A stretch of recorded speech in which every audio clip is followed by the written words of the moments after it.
चलो जी, बिना time waste किए हम लोग स्टार्ट करते हैं मेरे दोस्तों। तो एक सिंपल सी चीज़ है, आपको पता है आज हमारी जो इकोनॉमी है ऑफ द ट्रैक हो चुकी है। ऑफ द ट्रैक क्यों हुई? बिकॉज ऑफ लॉकडाउन और कोरोना वायरस की वजह से। तो कोरोना वायरस की वजह से जो हमारी इकोनॉमी है वो ऑफ द ट्रैक हो गई है, और हमारी जो फाइनेंस मिनिस्टर है निर्मला सीतारमन जी, उसको वापस लाने के लिए उन्होंने कई पॉलिसीज़ वगैरह चलाए हैं और तरह तरह के पैकेजेस दिए हैं हमारी इकोनॉमी में अलग अलग सेक्टर्स को। तो इसी में एक सेक्टर है हमारा एमएसएमई। तो उसको हमारी जो फाइनेंस मिनिस्टर है निर्मला सीतारमन जी, उन्होंने लोन प्रोवाइड किया है अंडर आत्मनिर्भर भारत अभियान, सेल्फ रिलायंट इंडिया इनिशिएटिव। तो आइए फटाफट इसको एक बार समझते हैं कि ये एमएसएमई लोन स्कीम है क्या। चलिए जी, ये हमारे कंटेंट होंगे। एमएसएमई के बारे में समझेंगे, definition, emergency credit line to business MSME, debt for stressed MSE, some bank offer, bank के क्या ऑफर्स हैं, इक्विटी इन्फ्यूज़न क्या होता है, डॉक्यूमेंट क्या क्या रिक्वायर्ड चाहिए होंगे एमएसएमई के लोन के लिए। ठीक है, आइए जी सबसे पहले स्टार्ट करते हैं। एमएसएमई होता क्या है? देखिए जी, पीयूष गोयल, एमएसएमई के बारे में मैं आपको एक सिंपल सी चीज़ बताता हूँ। MSME, M stand for micro, S stand for small, M stand for medium, E stand for enterprises. तो मैं आपको सिंपल सी बात कहता हूँ, माइक्रो, स्मॉल, मीडियम, एंटरप्राइजेस। ठीक है, मतलब कहने का मतलब यह है कि इसमें जो छोटे मोटे बिजनेसमैन हैं मेरे फ्रेंड्स, वो सारे इसमें कवर हो जाते हैं। ठीक है, अभी हम देखेंगे कि माइक्रो किसको कहते हैं, स्मॉल किसको कहते हैं, बट एक बार देख लेते हैं। जो हमारे कॉमर्स एंड इंडस्ट्रीज़ के यूनियन मिनिस्टर हैं पीयूष गोयल जी, उन्होंने 3 लाख करोड़ की क्रेडिट फैसिलिटीज़ जो है वो एक्सटेंड करी है एमएसएमई को। ठीक है, अंडर द आत्मनिर्भर भारत अभियान। अब एमएसएमई की बात करते हैं तो अब एक सीधी सी चीज़ है, हमारे आसपास बहुत सारी छोटे छोटे जो फैक्ट्रीज़ वगैरह होते हैं वो सारे एमएसएमई में कहीं ना कहीं कवर होते हैं। आपको ये जानकर हैरानी होगी कि 29% जो है जीडीपी इंडिया का वो एमएसएमई से चलता है। ठीक है, एमएसएमई जो कंट्रीब्यूट करता है 29% of your GDP, that is contributed bye MSME. और मोर देन 11 करोड़ वर्कर को ये क्या करते हैं, एम्प्लॉयमेंट प्रोवाइड करते हैं। तो मेरे दोस्तों, आपको समझ में आना चाहिए कि इस एमएसएमई सेक्टर को गवर्नमेंट ने क्यों इतना ज़्यादा ध्यान दिया है। क्योंकि एक सिंपल सी चीज़ है, 11 crore worker, more than 11 crore workers को ये क्या दे रहे हैं, जॉब प्रोवाइड कर रहे हैं। ठीक है जी, चलिए जी, एमएसएमई के जो लोन है बेसिकली ये जनरली जो ऑफर्ड है ये स्टार्टअप्स को दिया गया है, स्मॉल बिजनेस ओनर्स को दिया गया है। एंड अपार्ट फ्रॉम दैट इसका जो रीपेमेंट टेन्योर है वो वेरी हो सकता है, lender to lender, interest rate vary हो रहे हैं। Lender to lender like SBI का अलग होगा, आईसीआईसीआई बैंक का अलग होगा, यूनियन बैंक का अलग होगा इंटरेस्ट रेट। ठीक है जी, एक बार फटाफट देख लेते हैं क्या कहता है ये। सबसे फर्स्ट पॉइंट जो मैंने आपको बताया, union minister for commerce and industry Piyush Goyal has said that the rupees 3 lakh crore credit guarantee facility extended to the micro, small and medium enterprises under the Atmanirbhar Bharat Abhiyan, Self-Reliant India Initiative. Now, second point क्या कहता है हमारा, MSME that stands for micro, small and medium enterprises. Loans are mostly offered to startups and small business owners. ठीक है, जैसा कि मैंने आपको बताया, that is for mostly offered to startups and small business owners. The MSME loan repayment tenure varies from lender to lender, and the interest rate offered are majorly based on the loan amount, applicant's profile and business history. तो वो सारी की सारी चीज़ें आपके profile और business history पे होगी। MSME contributes 29% to India's gross domestic product and comprise almost half of its export. These units employ over 11 crore workers. अब आपको समझ में आ चुका होगा कि एमएसएमई क्यों हमारे लिए इतना ज़्यादा इम्पॉर्टेंट है। अच्छा, अब आपके मन में क्वेश्चन होगा, सर हमारा बिज़नेस कौन सी क्राइटेरिया में फॉल करता है? तो बिल्कुल घबराने की बात नहीं है, हमारा जो क्राइटेरिया हम फटाफट देख लेते हैं। अच्छा, सेक्टर जो है मैन्युफैक्चरिंग हो या सर्विस सेक्टर हो, ये डेफिनेशन सेम है क्योंकि इसमें काफ़ी सारे चेंजेस हुए, लेटेस्ट नोटिफिकेशंस जो हमारी फाइनेंस मिनिस्टर निर्मला सीतारमन जी ने दिए थे। आफ्टर दैट ये फाइनल वाला है जो मैं अभी आपके सामने प्रेजेंट कर रहा हूँ, टिल डेट, आज की डेट तक। वो कहते हैं माइक्रो इंटरप्राइजेस का मतलब सिंपल सा है। अगर हम माइक्रो इंटरप्राइजेस की बात करते हैं तो माइक्रो इंटरप्राइजेस का सिंपल सा मतलब क्या है कि investment less than ₹1 crore and turnover less than ₹5 crore. मतलब जो आपकी इन्वेस्टमेंट है अगर 1 करोड़ से कम है और जो आपका टर्नओवर है 5 करोड़ से कम है, तो आप किस में कवर हो जाओगे, तो आप कवर हो जाओगे सिमिलरली माइक्रो इंटरप्राइजेज़ में। अगर हम स्मॉल इंटरप्राइजेज़ की बात करते हैं तो स्मॉल इंटरप्राइजेज़ में कवर होने के लिए आपको क्या करना पड़ेगा, सिमिलरली इन्वेस्टमेंट जो है आपकी 10 करोड़ से कम होनी चाहिए और 50 करोड़ से ज़्यादा होना चाहिए, टर्नओवर जो है आपका 50 करोड़ तक होना चाहिए। तो कहने का मतलब है कि जो आपका इन्वेस्टमेंट होना चाहिए 1 करोड़ से ज़्यादा होना चाहिए और 10 करोड़ से कम होना चाहिए, फर्स्ट थिंग, ठीक है। इसके अलावा अगर हम बात करते हैं टर्नओवर की, तो टर्नओवर आपका 5 करोड़ से ज़्यादा होना चाहिए और 50 करोड़ से कम होना चाहिए, ठीक है जी। अब मीडियम इंटरप्राइजेज़ की बात कर लेते हैं। मीडियम इंटरप्राइजेज़ में बेटा जो आपकी इन्वेस्टमेंट है वो लेस देन 50 करोड़ होना चाहिए, लेस देन 50 करोड़, 50 करोड़ से कम होना चाहिए, और जो टर्नओवर है आपका वो अप टू 250 करोड़ होना चाहिए, तो आप मीडियम इंटरप्राइजेज़ में होगे। तो सिंपल सी चीज़ है, ये तीनों सेक्टर आप अकॉर्डिंगली देख सकते हो कि आपका जो इन्वेस्टमेंट है, आपने कितना बिजनेस में इन्वेस्ट किया। अगर आपने बिजनेस में 1 करोड़ से कम इन्वेस्ट किया और आपकी टर्नओवर 5 करोड़ से कम है तो आप माइक्रो इंटरप्राइजेज़ में फॉल करते हो। सिमिलरली अगर आपकी इन्वेस्टमेंट 10 करोड़ से कम है, बट मतलब 1 करोड़ से ज़्यादा है लेकिन 10 करोड़ से कम है, और टर्नओवर आपकी 5 करोड़ से ज़्यादा है लेकिन 50 करोड़ से कम है, तो आप स्मॉल इंटरप्राइजेज़ में फॉल करोगे।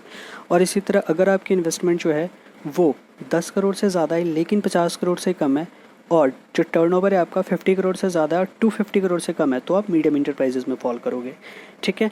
तो आई होप आप लोगों को समझ में आ चुका होगा माइक्रो, स्मॉल और मीडियम इंटरप्राइजेज़। तो अब आप ईज़िली बता सकते हो कि आपका बिज़नेस कौन से इंटरप्राइजेज़ में फॉल करता है। अच्छा, एक चीज़ और है, अब यहाँ पे है कि सर अभी तो आपने बोला था कि जो न्यूली स्टार्टेड है एमएसएमई है उनको लोन देती है। मैंने जैसे आपको पहले भी बताया था कि एमएसएमई कितना ज़्यादा इम्पॉर्टेंट है हमारी इकोनॉमी में, उसका क्या रोल होता है, वो सारी चीज़ें मैं आपको पहले ही बता चुका हूँ। इस चीज़ को ध्यान में रखते हुए गवर्नमेंट ने एक सिंपल सी चीज़ क्या बोली है, जिनके लोन हैं, मेरी बात ध्यान से सुनना, गवर्नमेंट ने एक बहुत अच्छा इनिशिएटिव लिया। गवर्नमेंट कह रही है कि जिन्होंने ऑलरेडी पहले लोन लिया हुआ है, तो जिनका आउटस्टैंडिंग क्रेडिट है एज ऑन 29 Feb 2020, हम उनको भी लोन देंगे। तो उनका जितना आउटस्टैंडिंग होगा, उनकी क्रेडिट लिमिट जितना उनका आउटस्टैंडिंग 29 Feb को होगा, उसका 20% हम उनको क्रेडिट और दे देंगे। कहने का मतलब है कि अगर आपका 29 Feb 2020 को आपका आउटस्टैंडिंग बैलेंस अगर 1000 रुपये है, तो आपको फर्दर क्रेडिट कितना मिल जाएगा, 1000 का 20%, दैट इज़ 200। तो फाइनली अब आपका जो क्रेडिट लिमिट है वो 200 से ऑटोमेटिकली क्या हो गया, एक्सटेंड हो गया। नाउ सेकंड पॉइंट क्या होता है, business with outstanding borrowings up to 25 crore and turnover up to 100 crore are eligible for this scheme. ये जो स्कीम है बेटा, इसमें सिंपल सी चीज़ है मेरे दोस्त कि बोरोइंग आपकी कितनी होनी चाहिए, अप टू 25 करोड़ और टर्नओवर अप टू 100 करोड़, वो इसमें क्वालिफाई करते हैं। अच्छा, अब जो आपका लोन टेन्योर होगा वो 4 ईयर्स का होगा with a moratorium of 12 months. अच्छा, मोरेटोरियम पीरियड का मतलब क्या होता है, मोरेटोरियम का मतलब होता है इसमें आपको कोई भी पेमेंट नहीं करनी है। तो अगर हम ध्यान से देखें तो 4 साल का लोन पीरियड है, जिसमें 1 साल आपका मोरेटोरियम पीरियड है, मतलब आपको 3 साल में सारा लोन पे करना पड़ेगा। जैसे सपोज़ मैंने जैन 2020 में अगर लोन लिया, तो जैन टू दिसंबर मुझे कुछ पेमेंट नहीं करना है। आफ्टर 12 मंथ यानी जैन 2021 को मेरी पहली इंस्टॉलमेंट जाएगी, ठीक है जी। चलो जी आगे चलते हैं। 100% guarantee cover to banks and NBFC on principal and interest, ठीक है। इसके बाद जो हमारा नेक्स्ट पॉइंट है वो ये कहता है 100% गारंटी है, वो कवर करता है बैंक वगैरह, ठीक है, प्रिंसिपल और इंटरेस्ट के ऊपर। उसके बाद ये जो स्कीम है ये हमेशा के लिए नहीं है, दैट स्कीम इज़ नॉट कि आप जब मन में आए तब कर सकते हो। ये जो स्कीम है, मेरी बात ध्यान से सुनना, ये स्कीम टिल 31 अक्टूबर 2020 तक है, ठीक है। अच्छा, आप बोलोगे सर जनरली हम बैंक में लोन लेने जाते हैं तो वहाँ पे हमें गारंटी फ़ीस देनी पड़ती है, कोलेट्रल फ़ीस देनी पड़ती है। ये चीज़ गवर्नमेंट ने टेक केयर किया। इन्होंने कहा कि फॉर द टाइम बीइंग, क्योंकि कोरोना वायरस महामारी की वजह से हमारी इकोनॉमी वैसे ही बहुत ज़्यादा डाउन पे है, तो बैंक वाले आप बहुत लोगों को परेशान करोगे। इस चीज़ों को ध्यान में रखते हुए उन्होंने सिंपल क्या बोला, no guarantee fees and no fresh collateral. मतलब अगर आपने पहले कोलेट्रल जो दी हुई है, कोलेट्रल सिक्योरिटीज़, उसी से काम चल जाएगा, ठीक है। अच्छा, अब गवर्नमेंट का जो है, मतलब गवर्नमेंट का जो प्लान है, वो कहते हैं कि हम अप्रॉक्स 45 लाख यूनिट को हम इसका बेनिफिट देंगे, ठीक है, और काफ़ी लोगों की जिससे कि जॉब सेव हो जाएगी। जाहिर सी बात है, अभी जो भी जितने भी बिजनेसमैन हैं उनका सबसे ज़्यादा इम्पॉर्टेंट पॉइंट क्या है कि 3 महीने 2 महीने मोर देन 2 मंथ्स हो चुके हैं और हमारा बिल्कुल भी काम नहीं हुआ है। हमारे जो भी हमने सामान बनाया था या सैलरी देनी पड़ रही है लॉकडाउन में, क्योंकि गवर्नमेंट ने कहा था कि आप किसी को जॉब से नहीं निकालोगे, आपको सैलरी देनी पड़ेगी। तो इस वजह से अब हमारे पास पैसा है नहीं। तो छोटे मोटे जो बिजनेसमैन हैं वो ज़्यादा, उनके पास ज़्यादा रिजर्व नहीं होता, जिस वजह से वो बंद होने जिस वजह से उनका वाइंडिंग अप या फिर बंद होने की कगार पे पहुंच जाते हैं। तो इस चीज़ को टेक केयर किया गवर्नमेंट ने इन चीज़ों को। आओ जी, डेट फॉर स्ट्रेस्ड एमएसएमई। अभी स्ट्रेस्ड एमएसएमई का मतलब क्या होता है? स्ट्रेस्ड एमएसएमई का मतलब होता है जो पहले से ही लोन चुकाने में असमर्थ थे। कहने का मतलब वो पहले से भी लोन नहीं चुका पा रहे थे, तो गवर्नमेंट ने उनको भी एक मौका दिया है। ध्यान से देखना, सेंट्रल गवर्नमेंट कहती है सेंट्रल गवर्नमेंट विल फैसिलिटेट, ठीक है, central government will facilitate the provision of 20,000 crore as subordinate debt for the benefit of 2 lakh MSMEs। तो 2 लाख गवर्नमेंट के अकॉर्डिंग जो 2 लाख MSMEs जो स्ट्रेस्ड MSME थे उनको गवर्नमेंट ने 20,000 करोड़ का फंड दिया है। कहते हैं फंक्शनिंग MSME विद NPAs और are stressed will be eligible for this scheme. कहता है अगर आप MSME की तरह फंक्शन कर रहे हो और आप कि काफ़ी मतलब आपने बैंक से लिया था और आप NPA में क्वालिफाई कर रहे हो। NPA का मतलब होता है नॉन परफॉर्मिंग एसेट्स, मतलब आपने बैंक से लोन लिया और आप बैंक के लोन को चुकाने में समर्थ हो तो बैंक आपको NPA में क्लासीफाई कर देगी, मतलब आप बैंक के लिए नॉन परफॉर्मिंग एसेट्स हो, ठीक है। तो इससे क्या होता है कि आप अगली बार जब लोन लेने जाओगे तो वहाँ पर फिर आपको मुश्किलें आती है। तो इस चीज़ को भी टेक केयर किया हमारे फाइनेंस मिनिस्टर ने। उन्होंने कहा कोई बात नहीं, जो आप NPA हो बट फिर भी आप इस स्कीम के लिए एलिजिबल हो। इसके अलावा कहता है government will provide a support of 4,000 crore to credit guarantee trust for micro and small enterprises and CGTMSE will provide partial credit guarantee support to banks. तो अब बैंक वालों ने कहा भाई ऐसा है, हमने इनको NPA डिक्लेयर कर चुके हैं, तो अभी दोबारा लेंगे, दोबारा ये NPA करेंगे। तो इसमें जो CGTMSE की स्कीम है उन्होंने पार्शियल क्रेडिट गारंटी ले ली कि अगर कल को ये नहीं दे पाते हैं तो पार्शियल हम पेमेंट कर देंगे। The promoter of the MSME will be given debt by banks which will then by infused by promoter as equity in the unit. तो सीधी सी चीज़ है, जो भी MSME के प्रमोटर होंगे उनको भी इन्फ्यूज किया गया है, वो भी इन्फ्यूज करेंगे promoter as equity in the unit. अब देखते हैं, ये मैंने जस्ट कुछ बैंक के लोन्स निकाले हैं। अगर आप ध्यान से देखो तो लैंडिंग कार्ड फाइनेंस 2020 क्या कहता है, इंटरेस्ट रेट इसका 18% है, maximum loan 2 crore, minimum loan 50,000 देगा। प्रोसेसिंग फीस जो है इसकी up to 2% of the amount, repayment up to 36 month, ठीक है। लोन सेंक्शन आपका 3 दिन में हो जाएगा जैसे कि मैंने आपको बताया था, और collateral security not required, pre payment charges nil. इसी तरह अगर आप दूसरा देखोगे तो दूसरा सिंपल सा क्या है, MSME लोन ICICI बैंक का है। ये क्या कहता है, loan offer to public limited companies, partnership firm, sole proprietorship firm, private limited companies etcetera. Loan amount 2 crore, cash credit features available, ठीक है। इसके अलावा जो कोलेट्रल सिक्योरिटीज़ है that is also not required. ये चीज़ आपको ध्यान में रखना है कि collateral securities not required. Eligible business segment micro small enterprises excluding traders.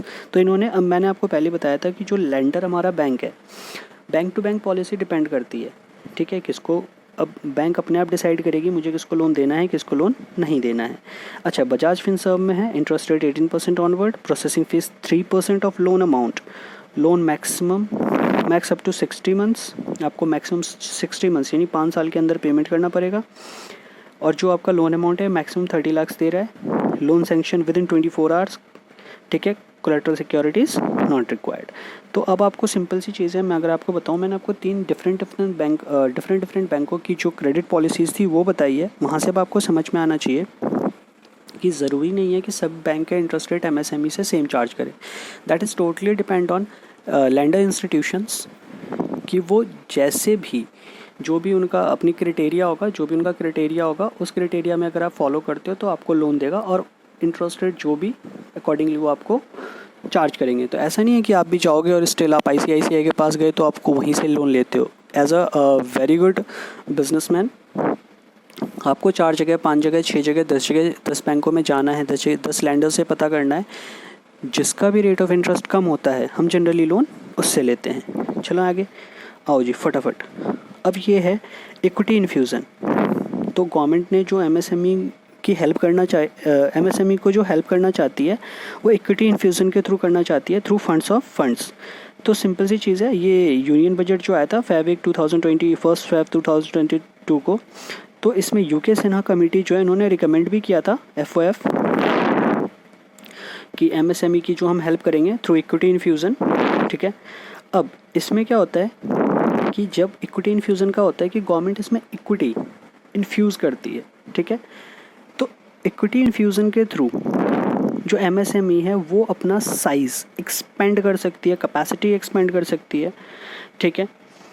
इसमें ध्यान से देखते हैं एमएसएमई जो इक्विटी फंड इन्फ्यूज़न होता है ये कितना होता है। द FOF, थर्ड पॉइंट देखते हैं, the FOF scheme which also propose to purchase up to 50% equity in MSME with high credit rating. जो आप वो फंड इन्फ्यूज़न करेंगे वो 15% तक कर सकते हैं, बट इसके लिए जो है आपकी क्रेडिट रेटिंग काफ़ी हाई होनी चाहिए। जनरली AAA जो होती है वो हाई क्रेडिट रेटिंग होती है। इसके अलावा अच्छा, इसके लिए फंड इन्फ्यूज़न के लिए जो गवर्नमेंट ने कितना दिया है पैसा, इन्फ्यूज़ 50 करोड़ इक्विटी इन्फ्यूज़न विया mother fund daughter fund of MSME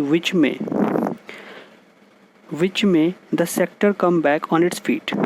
तो सेक्टर जो है MSME का सेक्टर वो अपने पैरों पे खड़ा हो जाए, इसके लिए 50,000 करोड़ की इक्विटी इन्फ्यूज़ की है गवर्नमेंट ने via mother fund daughter fund. अच्छा, मदर फंड डाउटर फंड क्या होता है? एक सिंपल सी चीज़ है बेटा, मैं आपको बताऊँ मेरे दोस्त, मैं आपको बताऊँ कि मदर फंड और डाउटर फंड होता है कि जैसे माँ अपने बेटियों के लिए पैसा बचा के रखती है सो दैट कि उसको फ्यूचर में कोई प्रॉब्लम ना हो, सेम वही चीज़ है यहाँ पे। गवर्नमेंट MSME की माँ बनी हुई है, ठीक है, तो वो क्या कर रही है, जस्ट इन्फ्यूज़ कर रही है पैसा सो दैट कि कल को MSME अपने पैरों पे खड़ी हो सके।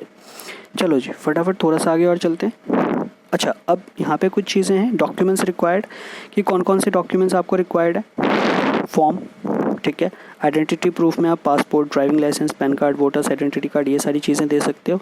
Apart from that residence proof में passport, lease agreement, trade licence, telephone and electricity bill, ration card, sales tax certificate, generally GST वगैरह दे सकते हो। एज प्रूफ में passport, voter identity card, photo, PAN card. ये सोल प्रोप्राइटरशिप और partnership के लिए है, कंपनी के केस में कंपनी के डॉक्यूमेंट्स लगेंगे, ठीक है। अपार्ट फ्रॉम दैट अगर हम बात करते हैं तो ये जो है, अगर मैं इसकी बात करता हूँ सिमिलरली, तो ये जो है हमारा, ये हमारे फाइनेंशियल डॉक्यूमेंट्स हैं कि आपको लास्ट के 12 मंथ्स की बैंक स्टेटमेंट देनी पड़ेगी, बिजनेस रजिस्ट्रेशन प्रूफ देना पड़ेगा आपको, प्रोप्राइटर का पैन कार्ड देना पड़ेगा, पार्टनरशिप डीड की कॉपी, कंपनी का पैन कार्ड का copy, profit and loss and balance sheet copy of last 2 year, GST document and municipal tax document अगर इफ़ एनी। इसके अलावा और भी जो भी डॉक्यूमेंट्स जो भी आपका लैंडर बैंक है वो मांगेगा वो आपको देना पड़ेगा। अच्छा, इसके अलावा आपको कोई भी क्लैरिफिकेशन चाहिए तो ये मेरे आपके स्क्रीन पे दिख रहा होगा, MSME का टोल फ्री नंबर है, आप इस पर जनरल इंक्वायरीज़ नंबर दिया हुआ है, आप इस पर बात करके जो भी आपके डाउट्स हैं वो क्लियर कर सकते हो। तो आई होप आपको जो भी ये जो वीडियो है, आई होप आपको बहुत ही अच्छी लगी होगी। आपको अगर इसके अलावा कोई भी कन्फ्यूज़न होगी आप डायरेक्टली कमेंट बॉक्स में लिख सकते हो। Thank you very much. I hope आप इस वीडियो को लाइक करोगे, शेयर करोगे। शेयर आप जितना ज़्यादा करोगे उतना ज़्यादा बेनिफिट होगा, उतने ज़्यादा लोगों को इसके बारे में नॉलेज मिलेगी। इसके बारे में जितने भी कन्फ्यूज़न्स है लोगों की, आई होप वो सारी कन्फ्यूज़न दूर होगी। Thank you very much for your support and for your love. Bye bye, take care.